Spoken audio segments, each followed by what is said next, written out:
So if you listen to a normal English conversation, for just 5 minutes, you would hear one tiny word. Oh, yeah.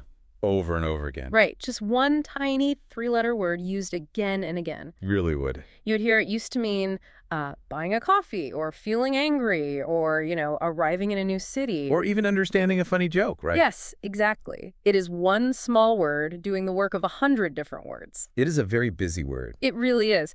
So today we are dissecting the most overworked word in the English language. Welcome to English Refined. Welcome, everyone. This is our special channel where we help you, the listener, improve your English speaking.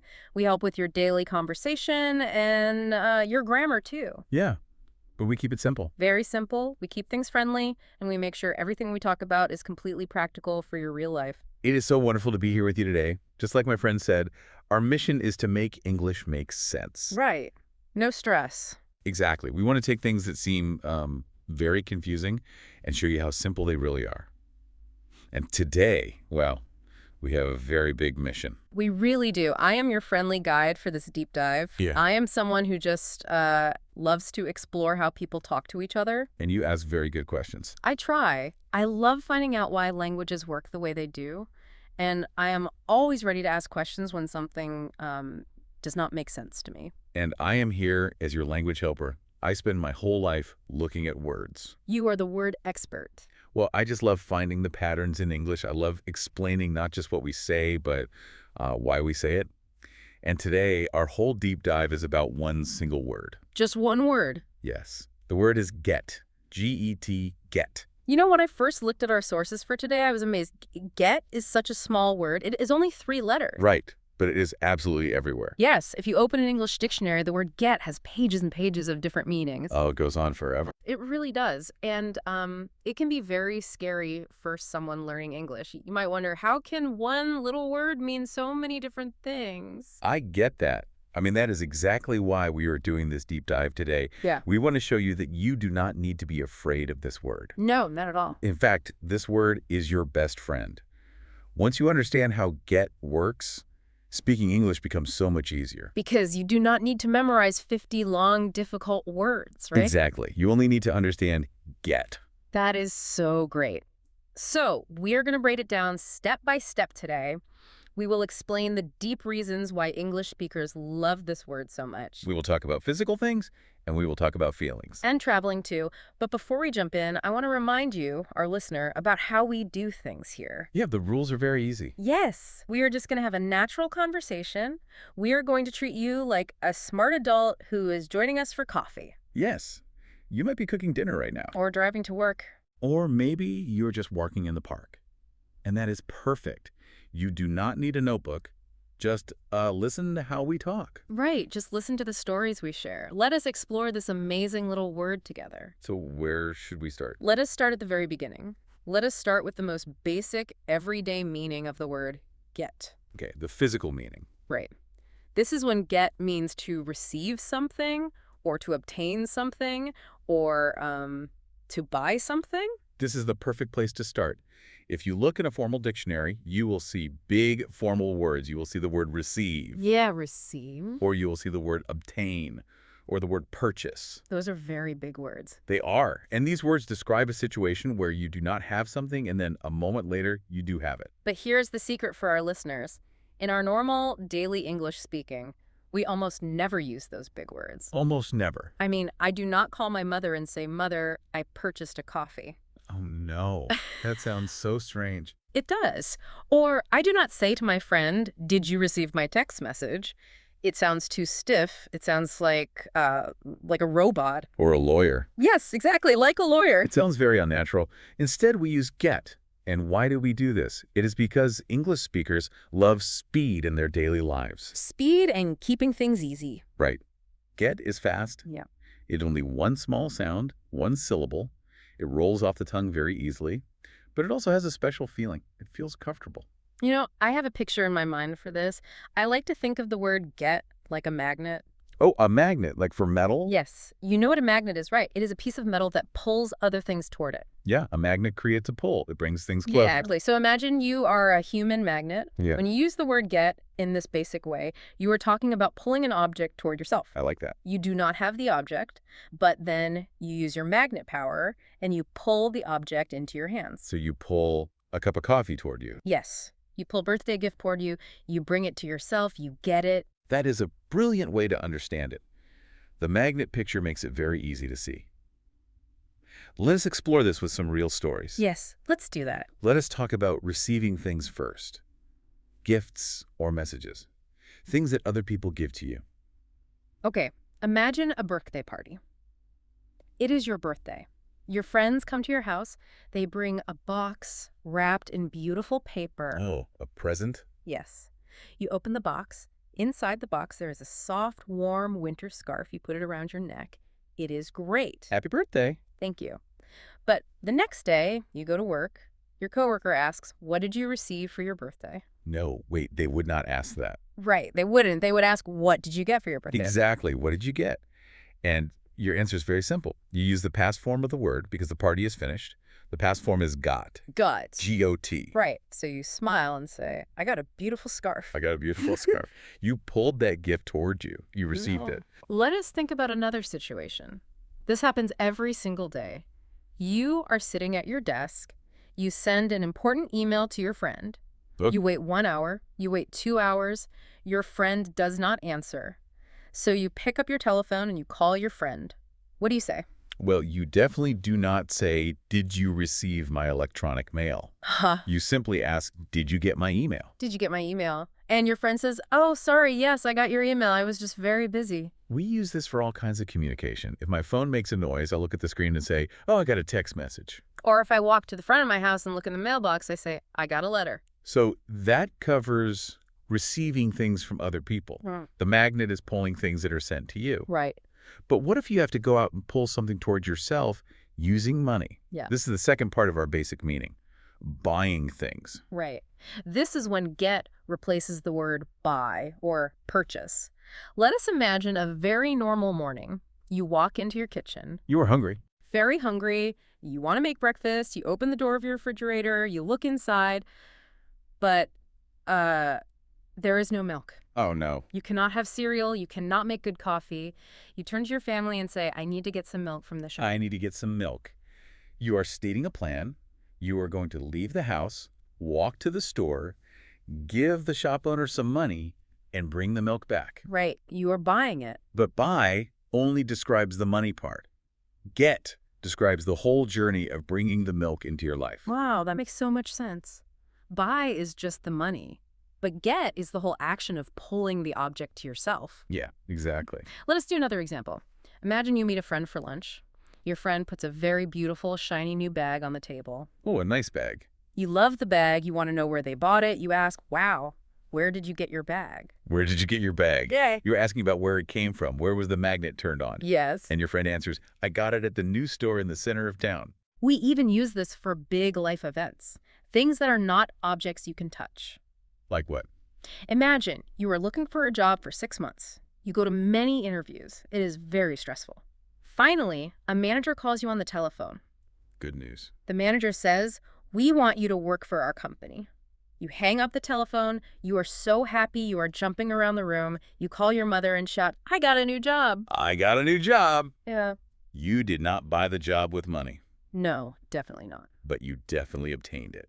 You worked hard, you used your energy, and you pulled that job into your life. Wait, I want to stop for a second and push back a little bit. Okay, push back. If get means receive, and it also means buy, and it also means obtain, does that ever cause confusion? What do you mean? Like if I tell you I got a new car, how do you know if I bought the car or if someone gave the car to me as a huge gift? Oh, that is a fantastic question. This is a very important point about the English language. English relies a lot on context. Context, like the situation. Exactly. Context means the situation around the words. If you just say, "I got a new car," I will probably think you bought it. Because cars are expensive. Right. People usually buy cars. Cars are very expensive gifts. But if you say, "I got a new car for my birthday," the context changes. Oh, I see. The words "for my birthday" tell me that it was a gift. Ah, okay. So The small words around get help explain the exact meaning, but the core feeling is always the same. Something new came into your life. Yes. The magnet pulled it in. Whether it's a coffee, an email, a bag, or a job, the meaning is always about bringing something new to yourself. Okay, let us check in with you, our listener. We are having this conversation, but you are part of it too. Yes, think about your day today. What is something you pulled toward yourself today? Think about your lunch or your morning coffee or a message on your phone. Just think about the sentence in your head. Start with, I got. Right. For example, today I got a hot cup of tea before we started talking. What's your you? I got a very nice message from a friend this morning. See? Hmm. It is very natural. But here is where our deep dive takes a big turn. A new direction. Yes. We just spent a long time talking about physical things you can touch, like a scarf or a cup of tea, or things you can have, like a job or an email. But human beings are not just physical objects. No, we have feelings, we have bodies that change. And this brings us to the second major way we use get. We use get to talk about changes. We use it to mean to become. This is a beautiful transition in the language. We are moving from getting a thing to getting a feeling. Yes, a feeling. And the grammar rule here is very simple, but very powerful. We use the word get, and then we add a describing word. We call these describing words adjectives. Words like hot, cold, tired, angry, happy. Exactly. Get plus an adjective. When you put these two words together, it means a change is happening. Something is moving from one way of being to a completely different way of being. I have another picture for this. We used a magnet for physical things. For this feeling of change, I want to use the picture of a bridge. A bridge? Yes, a long bridge that goes over a wide river. I am listening. Tell me about the bridge. Let us imagine your body and your feelings. On one side of the river, let us call it the awake side. Okay, I'm awake. You just drink coffee, you have lots of energy, you are smiling, you are fully awake. But then many hours pass. You work hard, the sun goes down. I'm getting tired just listening to this. Exactly. You start to walk onto the bridge. The bridge is the journey. While you are walking on a bridge, you are changing. Right. You are moving away from awake. You are getting tired. Get is the bridge. Then you finally reach the other side of the river. You fall into your bed. Now you are tired. That is a wonderful way to explain it. Get is the journey across the bridge. It is not the beginning, and it is not the end. It is the action of changing. Yes. The word get shows the movement. It shows the process. Let us look at some specific stories from our real lives to show how this works. Let us talk about the weather. We talk about the weather all the time in English. We really do. It is our favorite topic. It is. And weather is a perfect example of constant change. Imagine a summer afternoon. The sky is bright blue. The sun is shining. Very nice. But then gray clouds move in. The blue sky disappears. The light slowly goes away. You look out the window. You do not say the sky is dark, because it is not completely dark yet. Right, it is still changing. You say it is getting dark. It is getting dark. The weather is crossing the bridge from light to dark. Or imagine it is the middle of autumn, November. Okay, it is chilly. You were standing outside with a friend. When you went outside, you felt fine. But then the wind starts to blow very hard. You feel a chill in your arms. You start to shiver. Oh, I hate that feeling. You look at your friend and say, "Brr, it is getting cold. Put on your jacket." It is getting cold. The temperature is dropping. It is changing. We do this exact same thing for our bodies and our human needs. Like food. Yes. Let us think about food. Yeah. Imagine you ate a big breakfast at 8 o'clock in the morning. At 9 o'clock, your stomach is full. Yeah. At 11 o'clock, you are still fine. But now, it is 1 o'clock in the afternoon. Your stomach starts to make a little noise. You start thinking about a sandwich. You say to your coworker, "I am getting hungry." I am getting hungry. You are walking across the bridge from full to hungry. And just like the weather, we use this for strong emotions, too. Yes, not just physical things. Right. It is not just about being cold or hungry. It is about how we feel inside our minds. Let us tell a story about anger. Okay, anger. Imagine a man named David. David is having a peaceful morning. He is drinking his coffee. He is calm. Then he looks out the window. Someone is driving a car very badly, and they crash into David's fence. Oh, no. They break his beautiful wooden fence. David puts his coffee cup down. His face turns red. He walks outside and he shouts. We would tell the story by saying, David got angry. David got angry. He was calm, but the car crash made him cross the bridge to anger. He got angry. Exactly. Or imagine a woman named Sarah. Sarah wakes up on Tuesday feeling perfectly healthy. She goes to the gym, she goes to work, but on Wednesday morning, her throat hurts. Oh, she doesn't feel well. Her head is hot. She has a fever. We explain this change by saying, Sarah got sick. She got sick. The Yeah. change happened. Now, as your language helper, I need to bring up a very important point here. This is a place where many, many smart language learners make a small mistake. Oh, what do they say? I want to make sure I understand the mistake so I can avoid it. Well, if you look at a translation dictionary, you might look up the word for this change, and the dictionary will give you the English word become. Become. Because It's- become truly means to change from one state to another. So a learner will experience this change, and they will use the dictionary word. Okay, what do they say? They will stand in the wind and say, the weather becomes cold. Or they will feel their stomach making noise and say, I become hungry. Wait, is that wrong? If I say I become hungry, people know what I mean, right? Yes, absolutely. Yeah. Everyone will understand you. It is not grammatically broken. Why?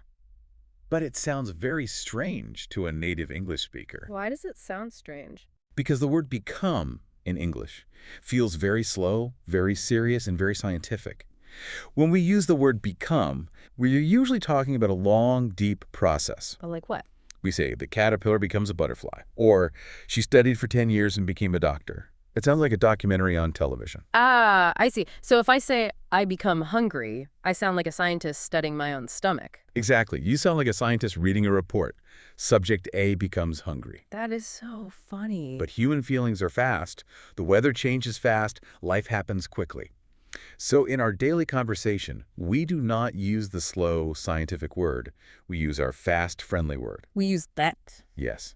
We almost always say, I am getting hungry, or it is getting cold. That is a wonderful explanation. Become is for a caterpillar turning into a butterfly. Get is for me wanting a sandwich. I love that. It is a good way to remember it. So listener, treat your daily feelings naturally. Say, I'm getting tired. Say, it is getting late. It will make your English sound so much more relaxed and natural. Yes. Let us move forward on our deep dive. We have talked about getting a coffee, pulling a physical thing toward us. Yes, the magnet. And we've talked about getting tired, crossing the bridge of feelings. Now, what about our physical bodies moving across the world? What about changing our location? This is the third major power of our little word. Get also means moving from one physical place to another physical place. It means to travel, and it means to arrive. This is a very common use. Mhm. When we talk about arriving somewhere, we almost always use get. Just like with the word become, the word arrive sounds a little bit formal for everyday speaking. Right. If I'm meeting a friend at a coffee shop and I walk in the door, I do not say, greetings, I have arrived at the coffee shop. No, you definitely do not say that. That sounds like a king entering a castle. Yes, it sounds very grand. Mhm. Instead, you walk through the door, you see your friend, and you say, hi, I just got here. I got here. The journey is finished. I am in the place. Let us explore some daily examples of arriving. Imagine you start a new job. Your manager wants to know about your morning schedule. They want to know what time your body enters the building. They will ask you, what time do you get to work? What time do you get to work? And you can answer, I usually get to work at 8:30 in the morning. This simply means I arrive at the building at 8:30. We use it for big international travel, too. It is not just for going to the office. Right, like holidays. Imagine you plan a huge holiday.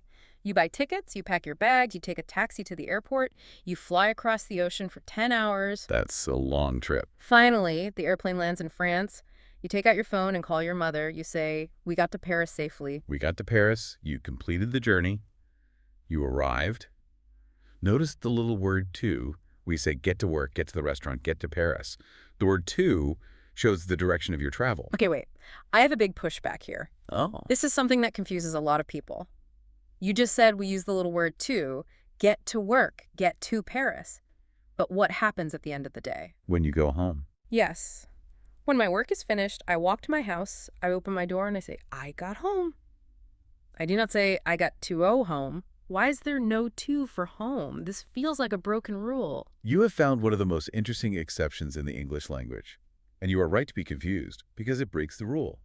The word home is a very special word in English. Why is it special? Is it just a mistake we all accepted? No, it is deeper than that. Think about the difference between a house and a home. A house is a physical building. It has a roof, it has walls, it has a door. You can say, I got to the house. That is correct, because a house is just a location on a map. Okay. But what is a home then? A home is a feeling. A home is a state of being. It is where you feel safe. It is where you belong. Because home is more like a feeling than a physical dot on a map. We do not use the directional word to. Oh, wow. You cannot point an arrow at a feeling. So we treat it like an adjective, like getting tired or getting dark. We just say, get home. That is beautiful. Home is not just a place on a map, it is a feeling of safety. So we do not travel to it, we just experience it. I got home. Exactly. So please remember this rule. Always say, get to school, get to the hospital, get to the park. But always, always say, get home. I will definitely remember that.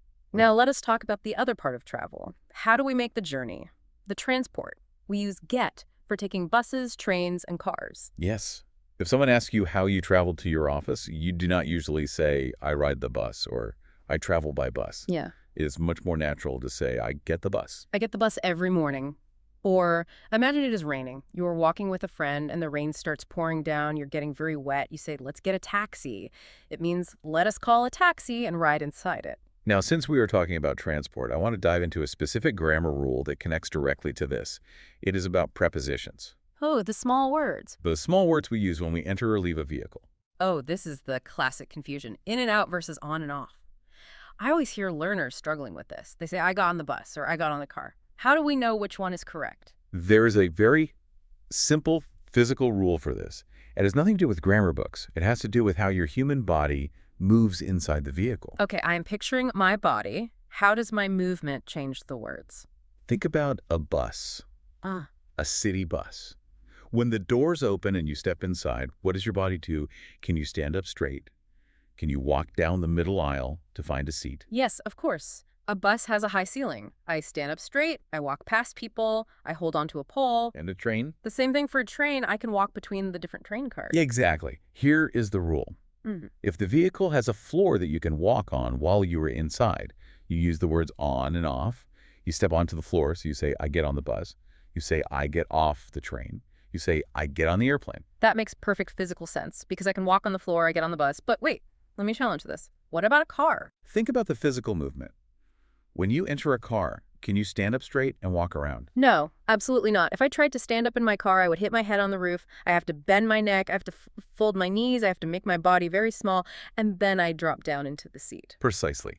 You are folding yourself to fit inside a small space. You cannot walk because you have to sit down small. You use the words in and out of. You're putting yourself inside a container. So you say, I get in the car. You say, I get out of the taxi. Okay, the rule is beautiful. Walk around means on. Fold your body means in. But let me push back with some extreme examples. Let us test your rule. I'm ready. What about a bicycle? I do not walk inside a bicycle, but I do not say I get in the bicycle. Good challenge. But look at the bicycle. Does it have a roof? Does it contain you? No. You place your body on top of the bicycle. You are in the open air. So you say, I get on the bicycle. The same is true for a motorcycle or even an animal like a horse. You get on a horse. Okay, the rule survives the bicycle. What about a boat? Well, it depends on the boat. Apply the rule. If you rent a tiny little rowboat to go fishing on a quiet lake, you have to step down carefully and sit in the small seat. You cannot walk around or the boat will flip over. So you get in the small boat. But if I go on a huge cruise ship across the ocean... Then you have restaurants, swimming pools, and huge floors to walk on. So you get on the ship. This is a brilliant rule. It is not just memorization, it is logic. If it is a platform you walk on, you get on. If it is a box you sit inside, you get in. This changes everything. It makes the language feel alive. Now, we have covered an enormous amount of ground. We pull things toward us to receive them. We cross the bridge of feelings to become something, and we travel the world to arrive. That is a lot. But the word get does even more. Let us move to the fourth major meaning. The fourth meaning takes us away from travel and brings us right back into our daily routines, the things we do every single day, the actions that happen to us. Yes, daily life. We pair the word get with an action word, a past participle, to show that an action is completed. In grammar, some people call this the get passive. But let us ignore that complicated name. Let us just look at how we live our lives. We use get to talk about the series of events that make up our day. Let us start at the very beginning of the day, the morning routine. This is where get is the absolute king of words. Walk us through it. Imagine the sun is rising, your alarm clock rings, you open your eyes, you push the blanket away, you stand up, you are wearing your pajamas. Now, you need to prepare for the outside world. You take a shirt and pants from your closet. What do? You do not usually say, I put clothes on my body. Yeah. It sounds very clinical. Instead, you use our special word. You say, I get dressed. I get dressed. Good. This phrase holds the whole action of changing from sleep clothes to day clothes. And after you get dressed, you brush your teeth, you wash your face, you put your laptop in your bag, Right. you gather all your energy for the day. We have a phrase for this entire process. You say, I get ready. I get ready for work, or I get ready for school. The word get here shows the process of taking action. You are doing the work to change your state from unprepared to prepared. We use this for small daily routines, but we also use it for the biggest routines in our lives, the huge life events. Like a wedding. Yes.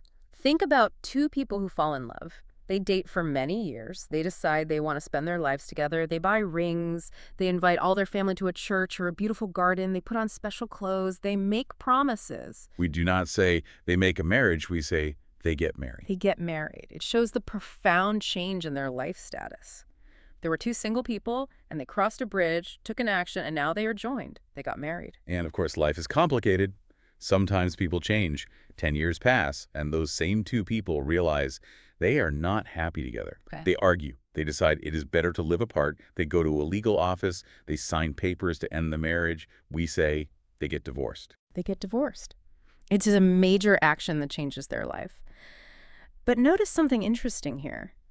Getting married or getting divorced are things we choose to do, but we also use get for things that happen to us, things we do not control. Often, these are negative things. Yes, this is a very common structure.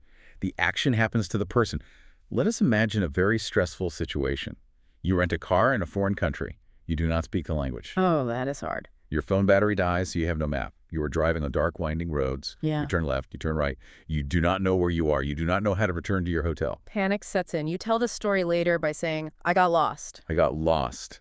The situation of being lost happened to you. You did not want it to happen, but it did. Here's another negative example. Imagine you go to your job. You've worked there for 2 years, but the company is losing money. Your boss calls you into a small meeting room. The boss looks very serious. The boss says, I am sorry, but we cannot pay you anymore. Today is your last day. Please pack your boxes. That is terrible. You walk out of the building. You call your family. You say, I got fired. I got fired. The action of firing was done by the boss, to you. But because you are the center of the story, you use get to show that you received the action. But it is not always bad. Sometimes wonderful things happen to you. Imagine the opposite story. The boss calls you in, smiles, and says, you are our best worker. I am giving you a new title, a bigger office, and twice as much money. You call your family and shout, I got promoted. I got promoted. The good action happened to you. Whether it is getting lost, getting fired, or getting promoted, the word get makes the event feel very personal and very real. I want to focus on one specific phrase from our research sources. I think this phrase is incredibly powerful. The phrase is get stuck. Get stuck. That is a very vivid phrase. Let us unpack the physical meaning first. Yes, physical first. Imagine you are driving your car on a big highway. Usually the cars drive very fast. But today, there is a problem ahead. The cars slow down, then they stop. You look around. There are hundreds of cars in front of you, hundreds of cars behind you. You cannot drive forward. You cannot reverse. You cannot turn around. The wheels are not moving. You are trapped. You call your friend and say, I'm going to be late. I got stuck in traffic. The forward movement of your life has completely stopped. Or imagine you are walking in the forest after a heavy rain.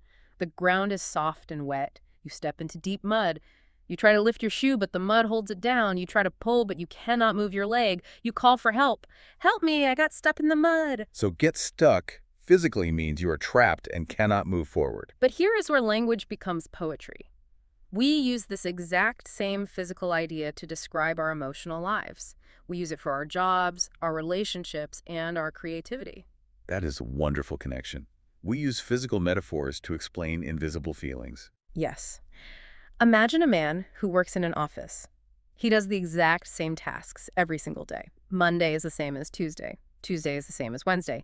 He is not learning anything new. He is not making more money. He does not see a path to a better future. He feels trapped, just like the car on the highway.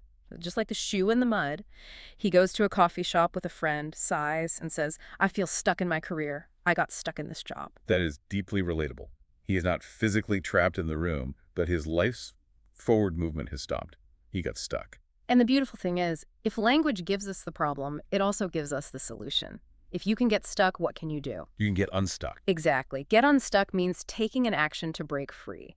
The man in the office decides to read a book, learn a new skill, and apply for a new job. He breaks the mud. He says, I finally got unstuck. It shows the power of human action. These routine phrases are so central to our lives.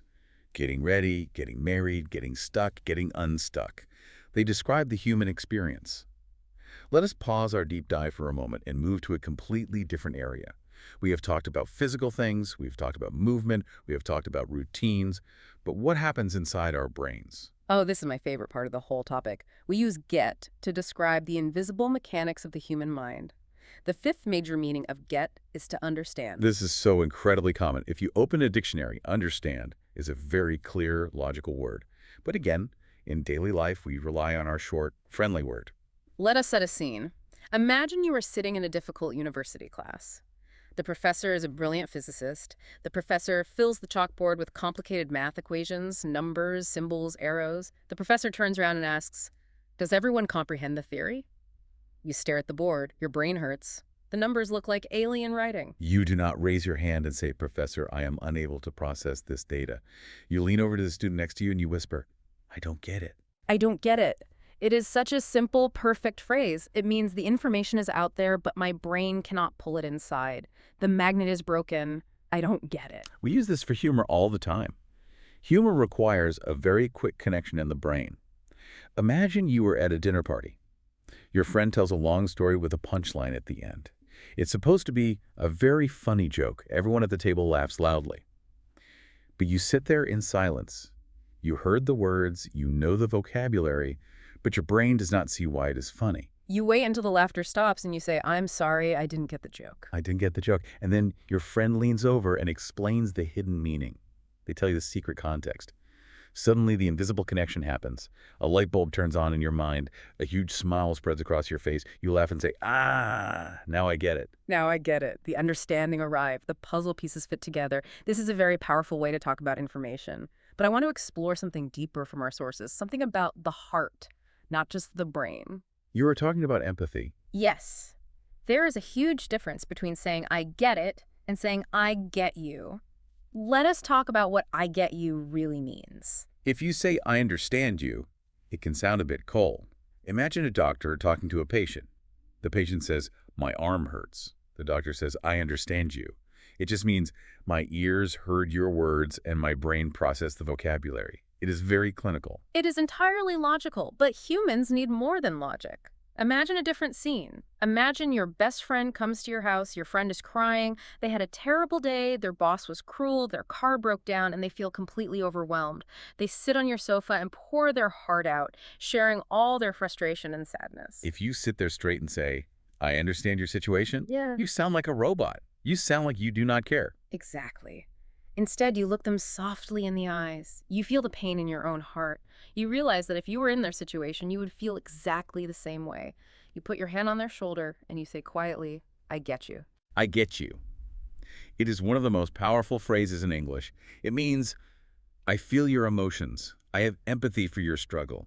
You are not alone because my heart connects with your heart. It brings two people closer together. I get you builds a bridge of comfort. So, to you, our listener who is trying to memorize all these English rules, we get you. We know it is frustrating when the grammar doesn't make sense. We know it is exhausting to translate in your head. We truly get you. We do. And we hope this deep dive is helping to make it feel a little bit easier. Now, let us move to the sixth section of our journey. This is where things get very fun and sometimes a little tricky for learners. Because the word get is so short and so common, English speakers treat it like a toy. They love to play with it. They attach tiny little words to it and magically create entirely new meanings. We are entering the world of phrasal verbs. I know some language learners hear the words phrasal verbs and want to run away and hide. They sound like a scary grammar monster. They do have a scary name. But do not be afraid. A phrasal verb is just a verb like get, with a tiny direction word added to it. Words like up, down, over, through, along. When you stick them together, they create a new idea. It is like mixing blue paint and yellow paint to make green paint. That is a great way to think about it. Blue and yellow make green. Get and up make a new action. Let us look at some of the most common combinations, the ones people use every single day. Let us start with the one we already touched on, get up. Get up. This is a physical action. Think about the direction up. It means moving toward the ceiling, toward the sky. So get up means to change your position from lying down to standing vertically. We use this mostly for leaving bed in the morning. If you are meeting a friend for an early breakfast, you might ask them, "What time do you usually get up?" What time do you get up? And they answer, I am an early bird. I get up at 6 o'clock in the morning. The alarm rings and my body moves up out of the bed. Okay, let us look at another color combination. What happens when we mix get with along with? Ah, get along with. This is a beautiful phrase about human relationships. It means to be friendly with someone. It means you coexist peacefully. You do not fight. You do not argue. Your personalities fit together smoothly. Let us tell a story to show this. Imagine you move into a new house. You do not know anyone on the street, but on the first day, the woman next door brings you a plate of cookies. Her name is Mary. You talk to Mary about gardens, about books, about dogs. You laugh together. You find out you both love the same movies. A month later, your family asks, how do you like your new street? You smile and say, I love it. I really get along with my neighbor, Mary. I get along with Mary. Your lives travel together smoothly, like two cars driving in the same direction on a nice road. You get along. Here's a different one, a harder journey. What happens when we mix get with over? The phrase get over. Get over. Think of the physical picture of climbing a wall. You are on one side, there's a big obstacle, and you have to climb over it to reach the clear ground on the other side. We use this phrase for recovering from bad things, sickness or sadness. Let us look at sickness first. Imagine it is winter. You catch a terrible virus, the flu. For 5 days you lie in bed. You cough, you sleep, you feel awful, you cannot work, you cannot see your friends. The flu is a giant wall blocking your life. But on the 6th day, the fever breaks. On the 7th day, you feel strong again. You go back to work. You tell your coworkers, it was a terrible week, but I finally got over the flu. I got over the flu. You climb the wall of sickness, and now you are healthy on the other side. We also use it for emotional walls. Think about a teenager who experiences their first heartbreak. The romantic partner breaks up with them. The teenager is devastated. They try for weeks. They think they will never be happy again. But time passes, months go by. They meet new friends, they find a new hobby. One day they wake up and realize they are not sad anymore. They smile, they climbed the emotional wall. We say, it took 6 months, but he finally got over his broken heart. Got over. It shows resilience. It shows healing. Let us look at one more happy phrasal verb. Get together. Get together. This is purely social. It simply means to meet.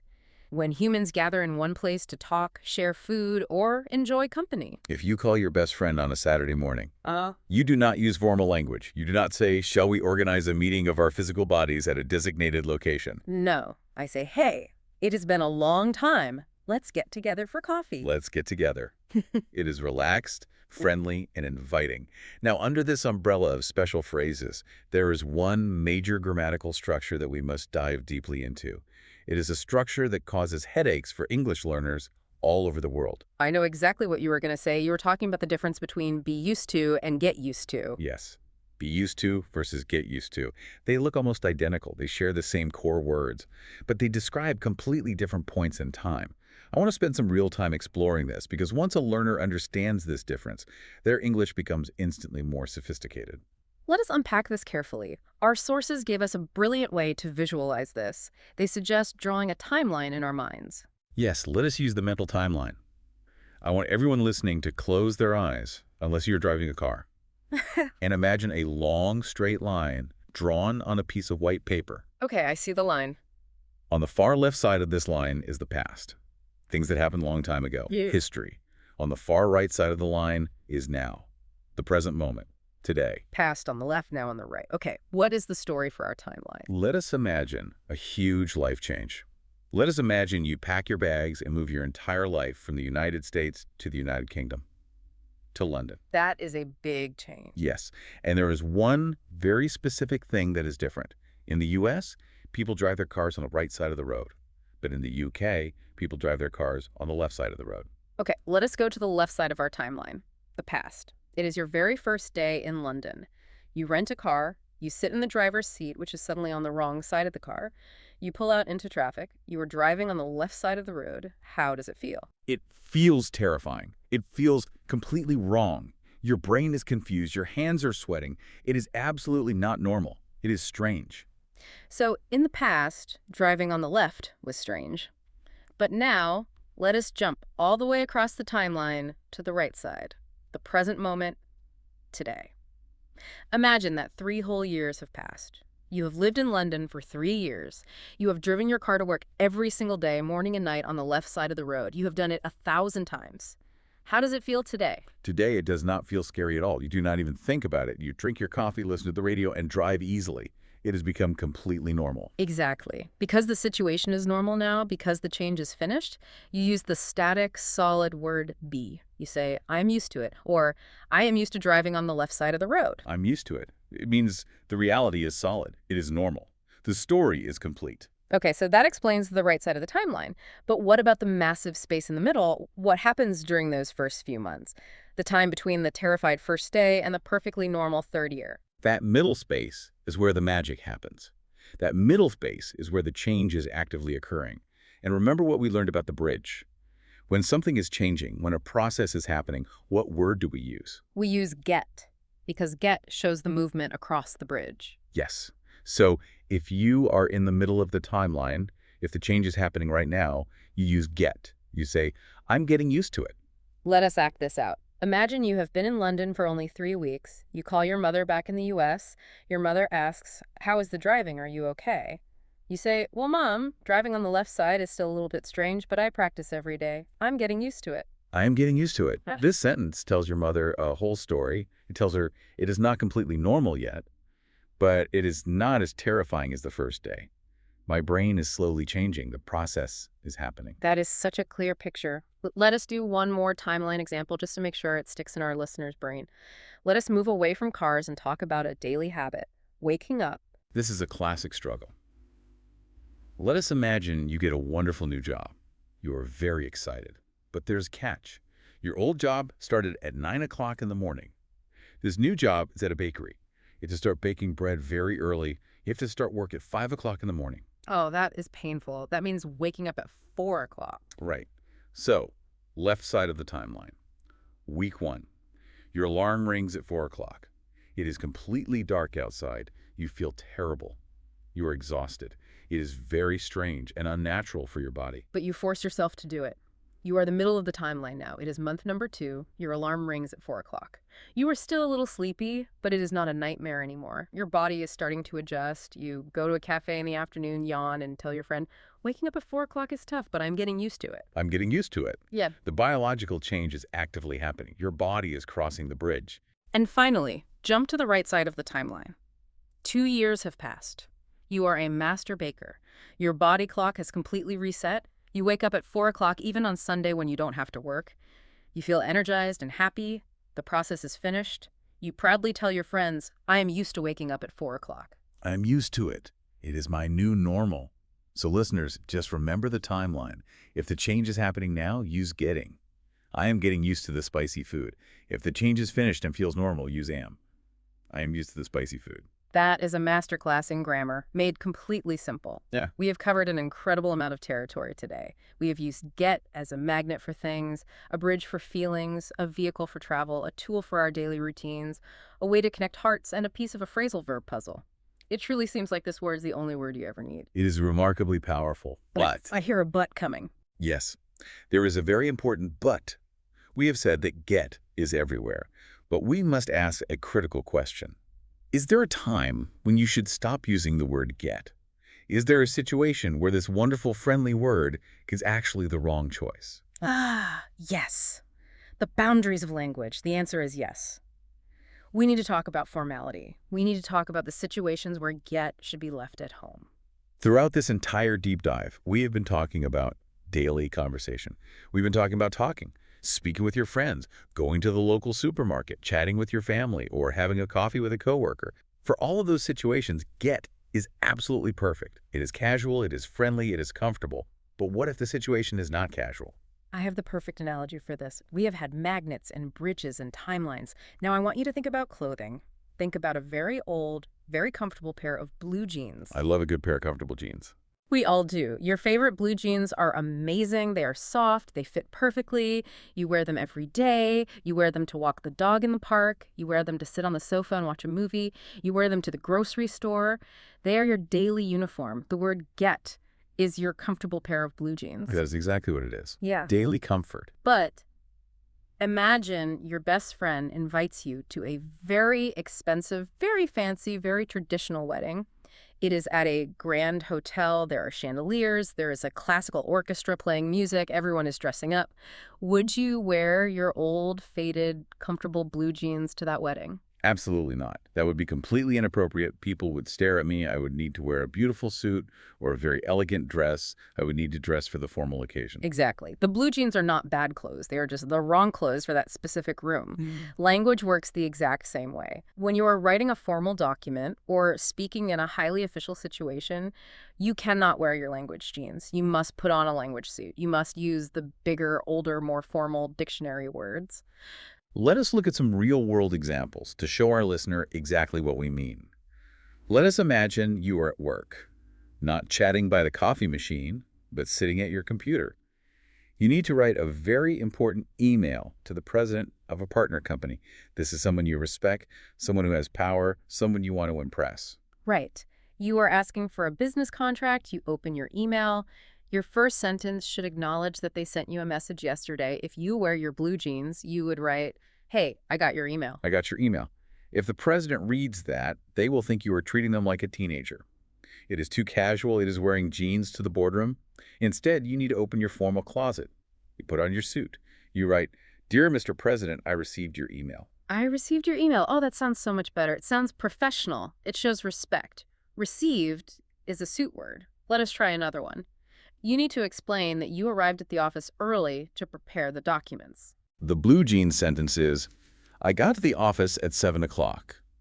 Again, Yeah. too casual for a legal or business document. The suit sentence is, "I arrived at the office at 7 o'clock." I arrived. Very polished, very sharp. Okay, one more. You need to tell the president that you collected the necessary financial files. The blue jeans sentence. I got the files from the accounting team. That sounds like you grabbed them while running down the hallway. The suit sentence, the highly professional choice would be, "I obtained the files from the accounting team." Obtained. That is a very fancy, shiny pair of shoes to go with the suit. It sounds serious and careful. So we use receive, arrive, and obtain when we write formal emails, when we write university essays, or when we speak to a judge in a courtroom.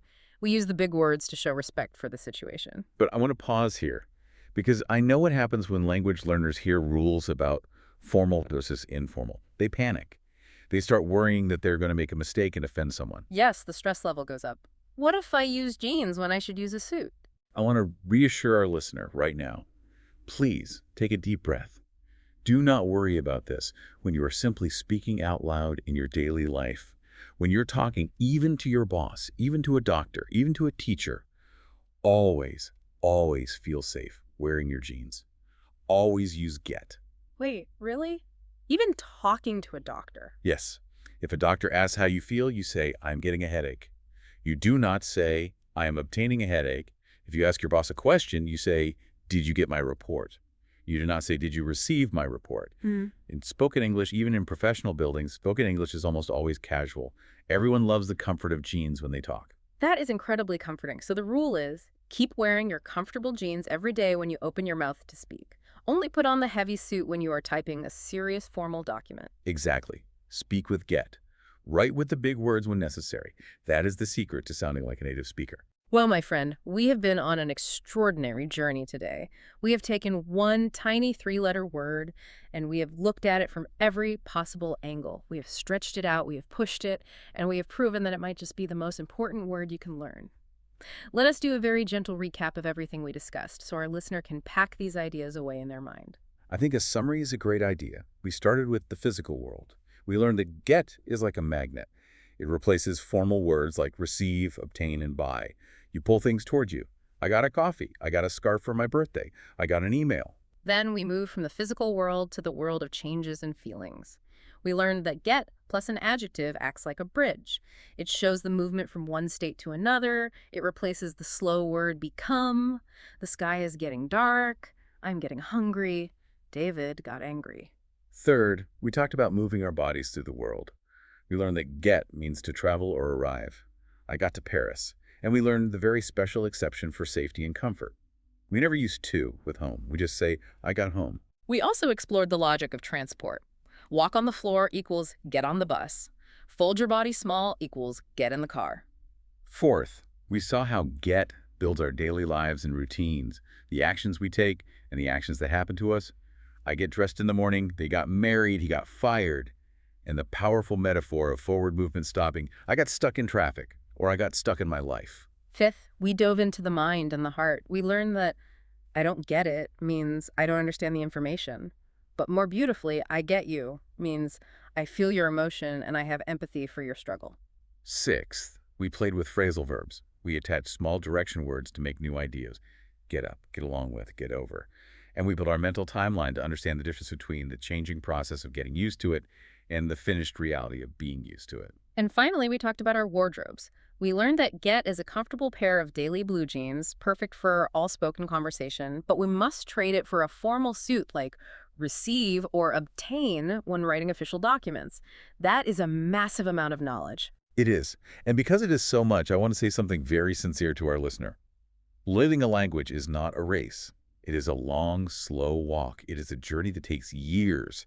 Please, do not feel stressed if you do not remember every single rule, every single bridge, or every single timeline we talked about today. Yes, please do not be hard on yourself. If you listen to this deep dive and you only remember the magnet idea, or you only remember to say get home instead of get to home, that is a huge victory. That is a success. Learning language is about exposure.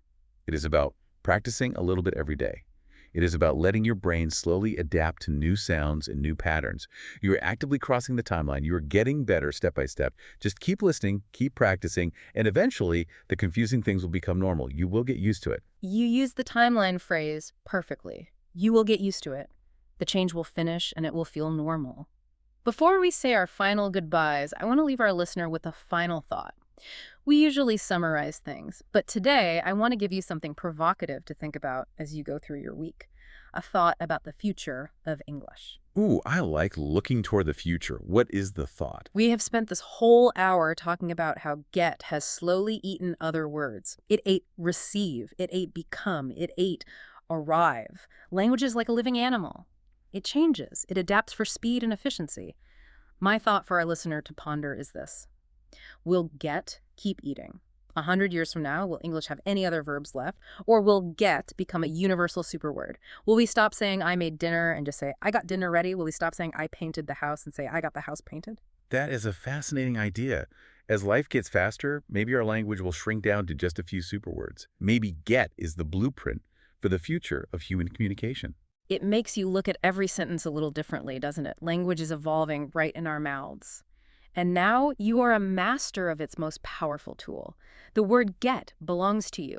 You know its secrets. You know its patterns. You know how to use it to understand, to connect, and to move through the world.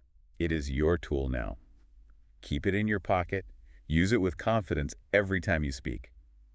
Thank you so much for spending your valuable time with us today. Whether you were chopping vegetables, sitting in traffic, or just resting on your sofa, we deeply appreciate you letting us into your life for this hour. Yes, thank you for listening, and thank you for being curious about language. We hope you enjoyed our conversation, and we hope you feel a little more confident today. We politely invite you to follow and subscribe to English Refine. Our channel is always here for you. We will have many more easy, friendly, and practical English learning conversations waiting for you in the future. We will keep untangling the complicated knots of grammar so you can speak freely. Until next time, keep practicing, keep smiling, and have a truly wonderful day. Goodbye, everyone. Take care, and we will talk to you soon.